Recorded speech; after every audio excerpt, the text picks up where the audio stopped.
খাসির মাংস একদম গন্ধ ছাড়া দুর্দান্ত স্বাদের রেসিপি নিয়ে হাজির হয়ে গেলাম হীরামণি ব্লগ থেকে।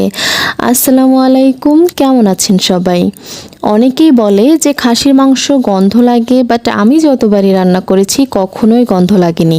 এভাবে রান্না করলে আপনি খাসির মাংসের ফ্যান হয়ে যাবেন, কখনো গন্ধ লাগবে না। আর এর টেস্টের ব্যাপারে কিছুই বলার নাই, জাস্ট অসাধারণ।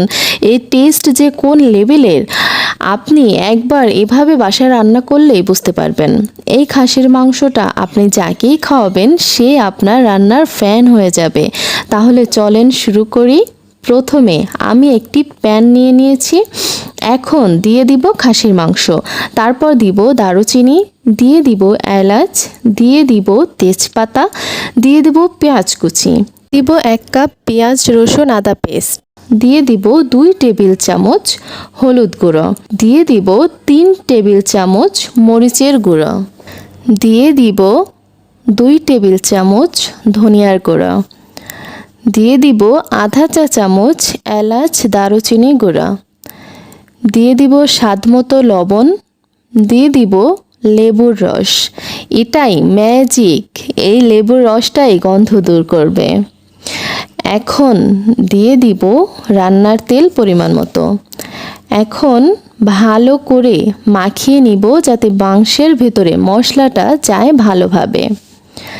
এখন ঢেকে রান্না করে নিব, নেড়ে চেড়ে দিলাম ভালোভাবে। কোনো পানি দেইনি, আমি যে পানিটা বের হবে সেটা দিয়েই কষিয়ে নিব ভালোভাবে। কষানো হয়ে গেছে, এখন একটু পানি দিয়ে ভালোভাবে নেড়ে ছেড়ে দিলাম।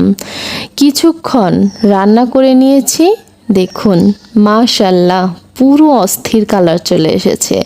জাস্ট আপনারাই দেখুন, আমি কিছুই বলবো না, রান্নাটা শেষ।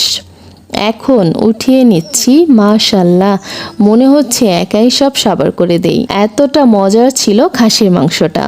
আশা করি আজকের ভিডিওটি আপনাদের অবশ্যই ভালো লেগেছে। যদি ভালো লেগে থাকে তাহলে প্লিজ আমার ইউটিউব চ্যানেলটি সাবস্ক্রাইব করে দিবেন, আর অবশ্যই আপনার প্রিয়জনের সাথে শেয়ার করে দিবেন। এতক্ষণ কষ্ট করে যারা আমার ভিডিওটি দেখেছেন তাদেরকে অসংখ্য অসংখ্য ধন্যবাদ আর অফুরন্ত ভালোবাসা। আল্লাহ হাফেজ।